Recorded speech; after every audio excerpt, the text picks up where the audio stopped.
स्वागत है दोस्तों हमारी नई वीडियो में। आज की वीडियो का विषय होगा मेरठ शहर का प्राचीन इतिहास। देखिए, मेरठ शहर जैसे कि आप जानते हो दिल्ली एनसीआर के प्रमुख और प्राचीन शहरों में से आते हैं और उसका एक अपना इतिहास है। उसकी पूरी पौराणिक शहर है जिसका रामायण और महाभारत काल में पूर्ण रूप से उसका विवरण विभिन्न रूपों में मिलता है। ऐसा माना जाता है मेरठ शहर का नाम पहले माया राष्ट्र था। माया राष्ट्र, माया राष्ट्र का मतलब होता है माया का राष्ट्र। मायादंत एक राक्षस था जिसका यहाँ पे नाम राज्य था और उसी के नाम पे इसका नाम माया राष्ट्र पड़ा। माया राष्ट्र से कहा जाता था।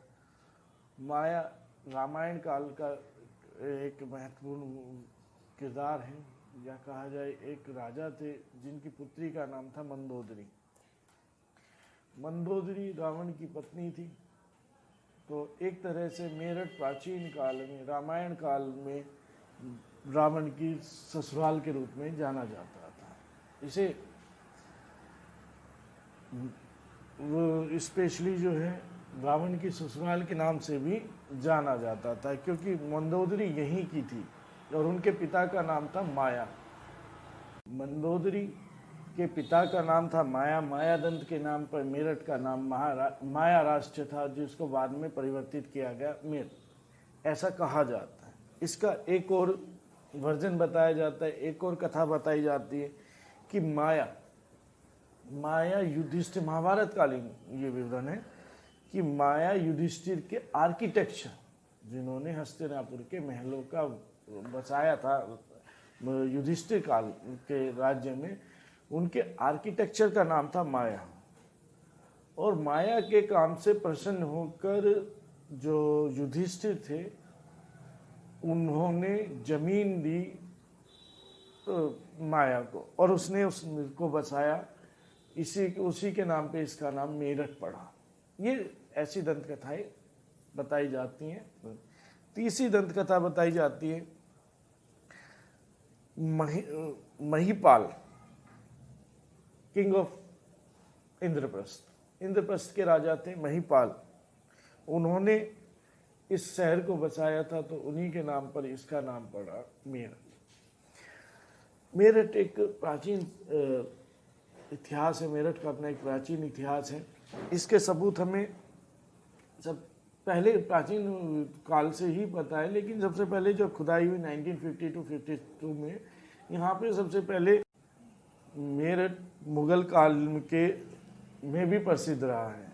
यहाँ मुगल काल में अकबर के ज़माने में यहाँ पर कॉपर के सिक्के बनाए जाते थे।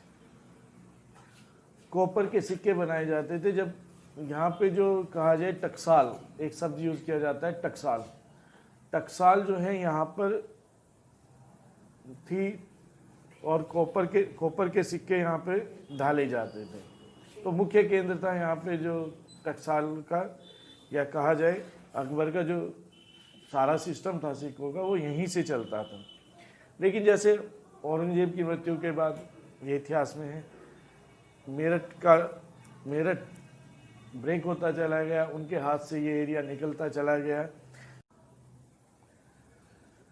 दिल्ली में जो अशोक पिलर है जो रिज एरिया में है, जो हिंदू राव हॉस्पिटल के पास में है, वो ऐसा माना जाता है फिरोज शाह तुगलक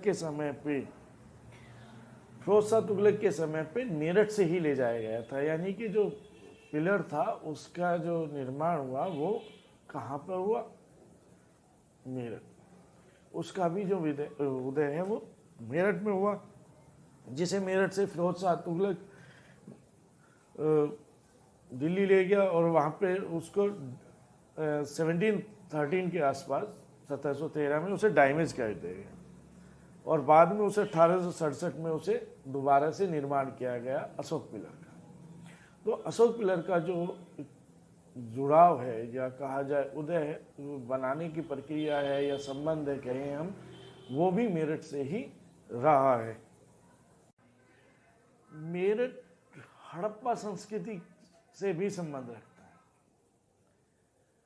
मेरठ लगभग मेरठ के अंदर जो सब एक साइट है आलमगीरपुर, जहाँ पे खुदाई के दौरान इंडस वैली सिविलाइजेशन के काफ़ी सारे सबूत मिले हैं। यानी कि हम ये कह सकते हैं कि मेरठ इंडस वैली सभ्यता के अंदर सिविलाइजेशन का भी एक भाग था जो सबसे ईस्टर्न मोस्ट था। ईस्ट में सबसे ज़्यादा, ईस्ट की ओर सबसे ज़्यादा और जो था वो हमारा आलमगीर साइट जो मिली है मेरठ के निकट, उससे पता चलता है कि ये इसका संबंध इंडस वैली सिविलाइजेशन से भी रहा है। अर्थात ये हमारी संस्कृति देखिए कितनी 5,000-6,000 साल पहले, या महाभारत कालीन, रामायण कालीन और उससे भी पहले की जो हमारा आलमपुर साइट है वो उसको सबूत देती है कि वो काफ़ी प्राचीन शहर है। मेरठ कभी बौद्ध धर्म का भी केंद्र हुआ करता है। यहाँ पर काफ़ी सारी साइटें हैं जहाँ पर ये सबूत आज भी मिलते हैं कि अशोक के समय पे यहाँ पर बौद्ध धर्म का भी केंद्र था, मुख्य केंद्र था। यहाँ पर देखिए दिल्ली में हमें विदुर का किला मिला और वहाँ पे पांडुलिपि मिली, और सबसे महत्वपूर्ण साइट हस्तिनापुर जो महाभारत का केंद्र था। हस्तिनापुर, जैसा कि आप जानते हैं हस्तिनापुर महाभारत का केंद्र था।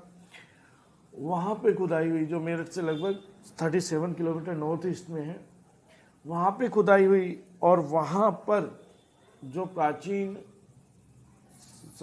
पांडुलिपि मिली, जो वहाँ पे इतिहास जो जानकारी मिली, उसी के आधार पर हम ये बहुत बड़ी साइट है हस्तिनापुर। महाभारत कालीन है, महाभारत से जुड़ी हथकथा में हस्तिनापुर से शुरू होती है, तो वहाँ मेरठ में हस्तिनापुर का भी एक महत्व है। ये दोनों पास लगभग 37 किलोमीटर दूर की दूरी पर ये स्थित है। ऐसा माना जाता है कि ये जो हमारी नॉर्थ में सैयदों ने जो मुजफ्फरनगर है आज, उस पे उन्होंने कब्जा कर दिया। साउथ ईस्ट में जाट थे, गंगा किनारे जो साउथ वेस्ट है वहाँ पे गुजरों ने कब्जा कर लिया। यहाँ पे एक प्रमुख मेरठ में ही एक है सरदना, उसके समीप है। वहाँ पे एक अंग्रेज जनरल थे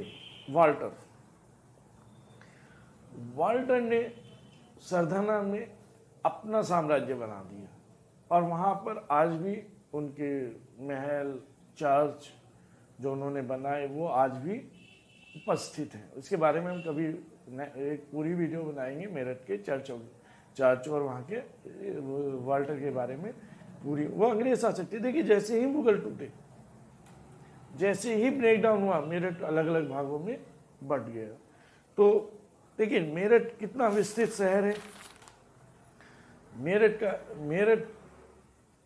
रामायण काल में भी उसका विवरण मिलता है, महाभारत काल में भी उसका विवरण मिलता है, हर जगह उसका विवरण मिलता है।